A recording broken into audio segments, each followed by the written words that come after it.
Γεια σας, είμαι ο Μπάμπης από το Car Audio Nico και σήμερα θα δείξουμε τι ήχη έχουμε τοποθετήσει σε ένα BMW σειρά 1 που έχουμε στο κατάστημα. Έχουμε τοποθετήσει δύο subwoofer 8 inch στις εργοσιακές θέσεις του αυτοκινήτου, μια διαιρούμενη μονάδα εμπρός 10 inch με tweeter πάλι στις θέσεις του αυτοκινήτου, έναν ενισχυτή εξακάναλο της Audio Control και τέλος έχει μπει έξτρα ένα subwoofer στο port bagage 8 inch με bass reflex της Polk Audio. Πάμε να δούμε πώς έχει γίνει η τοποθέτηση. Το αμάξι έχει εργοσιακές θέσεις για subwoofer κάτω από τα καθίσματα, οπότε έχει μπει ένα σαμπάκι οχτάρι από εδώ, ένα από το άλλο κάθισμα και η διαιρούμενη μονάδα έχει μπει εδώ, το δεκαράκι και το tweeter στην θέση του αυτοκινήτου. Τέλος πίσω έχει μπει ο εξακάναλος ενισχυτής της Audio Control.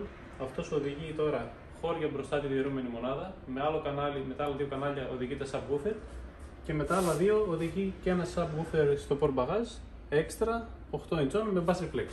Έχουμε τοποθετήσει για την αναπαραγωγή της μουσικής το BTR 100 της Ampire. Είναι ένα streamer μέσω Bluetooth, ώστε να μπορέσουμε από το κινητό μας τηλέφωνο να κάνουμε streaming μουσικής στο αυτοκίνητο. Πολλές φορές έχουμε δείξει τα προϊόντα, αλλά ποτέ δεν έχουμε μιλήσει για τον προγραμματισμό που γίνονται αυτά μέσω υπολογιστή. Πώς τα ρυθμίζουμε δηλαδή. Οπότε πάμε λίγο μέσα στον υπολογιστή να δούμε πώς γίνεται η ρύθμιση. Εδώ έχουμε το μενού του προγράμματος της Audio Control. Εδώ τώρα μας χωρίζει σε τρία μέρη το πρόγραμμα. Το input είναι το σήμα που παίρνει ο ενισχυτής στην είσοδό του και βλέπουμε ότι έχει 1, 2, 3, 4 εισόδους. Εδώ βλέπουμε το output, το σήμα που βγαίνει στον ενισχυτή και τέλος το dashboard view, μια γενική εικόνα του τι συμβαίνει. Τώρα στο input, εμείς έχουμε δύο εισόδους στον ενισχυτή. Η πρώτη, το κανάλι 1 με 2, είναι για το ραδιόφωνο του αυτοκινήτου. Και οι επόμενοι 3-4 έχουμε συνδέσει το BTR 100X που το έχουμε ονομάσει κιόλας εδώ πέρα για να ξέρουμε από πού έρχεται αυτό το σήμα. Τώρα βλέπω εγώ ότι όσο ανεβάζω την ένταση στο κινητό μου, παίζω μέσω Bluetooth, ότι ανεβαίνει το σήμα και στην είσοδο. Έχω απεικόνιση εδώ. Βέβαια η ρύθμιση δεν γίνεται με μουσική, γίνεται με ροζ θόρυβο. Αυτό έχει γίνει ήδη όμως σε προηγούμενη στιγμή στο αυτοκίνητο. Τώρα εξηγούμε λίγο μόνο πώς δουλεύει το σύστημα. Εφόσον έχουμε ρυθμίσει το σήμα εισόδου, πηγαίνουμε μετά στην έξοδο και κάνουμε εδώ παραμετροποιήσεις. Εδώ πέρα έχουμε τα τρία κανάλια που είπαμε, τα 6 βασικά. Τα δύο κανάλια οδηγούμε τα ηχεία μπροστά και εδώ βλέπουμε ότι όσο ανεβάζω εγώ την ένταση, ανεβαίνει η ένταση του σήματος στα ηχεία μπροστά, που είναι στα δεκαράκια και στα tweeter.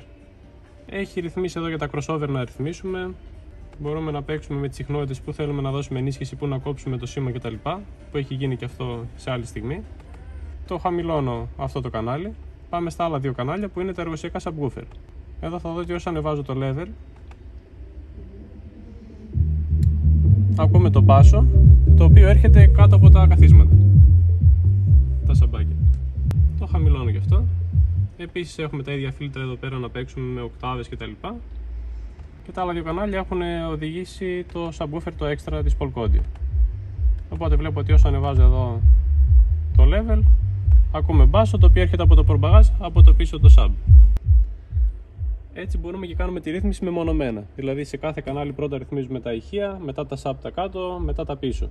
Όσον μετά έχουμε και κάνει τη ρύθμιση για το κάθε ένα ξεχωριστά, πάμε και ενεργοποιούμε όλα τα κανάλια ώστε να παίζει κανονικά σήμα παντού.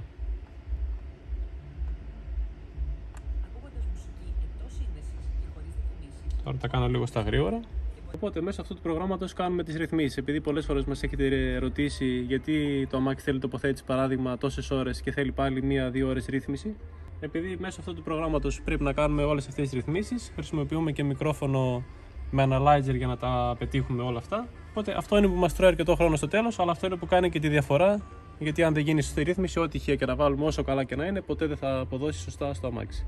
Για όποιο άλλο βίντεο θελήσετε ή οποιαδήποτε απορία θέλετε να αναλύσουμε μέσω βίντεο, ακολουθήστε μας στο κανάλι μας. Ευχαριστούμε πολύ.